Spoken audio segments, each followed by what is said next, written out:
right, we are back one more time with former North Carolina Chief Justice Henry Frye, and we're talking about all of the things that have happened in the last week, from the start with the death of George Floyd and how the protests have been moving all throughout the nation and right here. And Greensboro is no stranger to having protests here. Do you see this protest this time, though, as something different, a different tone, a different vibe? Not really. We've had them from one extreme almost to the other. We've had them where there was violence, but more so in Greensboro, we've had them where there was not violence. So I think it depends on the leadership and that type thing. Some of them come to help, unfortunately. Some come to destroy. And you're going to have that in any good movement. You're going to have it. There's always going to be somebody who's going to try to turn it a different way, or somebody coming who's going to try to look out for themselves, even if it means taking somebody else's property. And we've seen that. And we've seen that. All over. Yeah. Yeah. So when that happens, and it turns violent, and it turns destructive, and it turns to hurting your own community, yeah, often that becomes the focus instead of the message, and we lose the message. Yes. And you have then everyone who may have been sympathetic to whatever the message is now saying no. Yes. How do we stop that from happening? Well, I can tell you a little bit about a few things that we tried.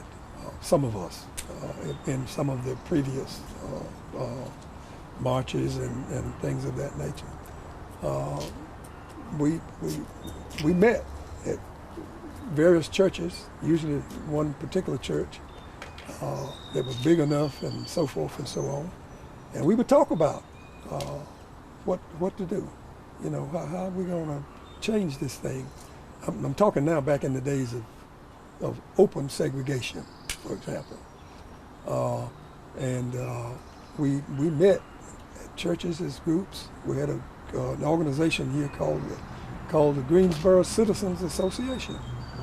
And we met, I think monthly, I've forgotten now, but to talk about what we could do. And so you don't just go along and say, there's nothing I can do. There's something we can do. Yeah, you don't throw your hands in the air. Right, right. You try and fix that. Absolutely, absolutely. And some of the things you try don't work, but you just keep on keeping on. Part of that, too, in this day and age is we hear that there are people from outside that are coming in. Yes. And we need to figure out a way to get them out. Well, get some of them out.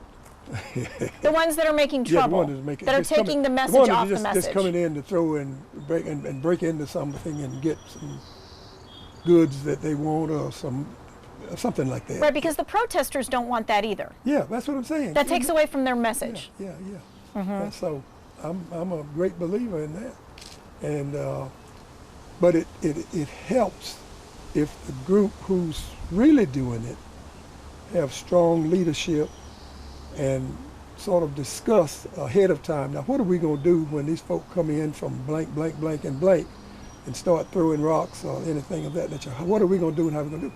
So what you do, of course, is you have some people who kind of in charge to try to get to those people and stop them if you can. Right, so the protesters, those who are leading the protests, need to maybe take more of a role of stopping that from happening. If you can. If you can. Yeah, absolutely. Mm-hmm. All right, let's tackle this. Mm-hmm. White privilege. Mm-hmm. I think folks, when they hear that, they think that, oh, you're saying that every white person is rich, and then they tune it out. Mm-hmm. But that's not what white privilege is. Mm-hmm. So let's talk about that. Okay. You want a definition of it? Yes. White people and a few others, started the country in the sense of the Constitution, the Declaration of Independence, and all of those things, and so forth. Blacks were slaves at that time, and so they were not involved, exceptions to all rules. Massachusetts had one or two, who were involved in that type thing. And it has developed through the years with great progress. And I don't, you know it. I'm going to talk, and you can delete part of this if you want to, but to the point where the black person, or at least a colored person, or whatever you want to call, or mixed race, whatever you want to call it, person was president of the United States. And it was something that I had hoped to live and see. And I had told somebody that I don't think I will see it in my lifetime. But you did. And guess what? You did. He came to not only saw it, he came to Greensboro, and guess who introduced him? I did. Are you talking about something?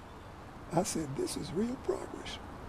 But it didn't happen by osmosis. It happened because people went to work and tried to do the right thing. Well, I think what we need to do is just kind of give people an idea of white privilege, what it means, what it doesn't mean. And from what I'm hearing you saying, it's the government was started so that white people were more privileged for anything and everything. Almost. And that's still, I throw that in just, yes. And that still is in today. Well, to some extent. I think it is better now than it was when it started. And of course it was better, but when blacks were slaves. So as we wrap this up, what is it that you want people to take away from everything that is happening today? This frustration about racism and police brutality and this fear that it is going to continue on and it's not going to get better. I ask myself, how can I be helpful? What can I do that might make a difference? There's some things that I can do to make a difference that some other people can't do. There's some things that some other people can do that I can't do or I don't want to do. You follow? So I think that's the question, how can I be of most help? You see what I mean? We all have to ask ourselves that question. That question, right. And I'll give you, from my standpoint, a little thing. When I first went to the legislature, one of the first people to congratulate me was a black man who was I've forgotten what they call him, but he was at the lowest level, the equivalent of a janitor, really. And he told me he was glad to see me there. So one thing helps another. And so he couldn't do what I could do, but he could help me. And I don't mind telling you. And encourage you. And encourage me. But he also helped me by telling me you better watch out for so and so and so. Said he'll speak nicely to you and so forth and so on. He said, but be careful. That's all he had to say to me. But he helped you. But he helped. And that's how he helped. Yeah, absolutely. And everybody can help in some way. We just have to look at the next person and know we want to encourage them. We want to make their life better. Absolutely. And have that in return as well. Yes. Yeah. Absolutely. Thank you so much.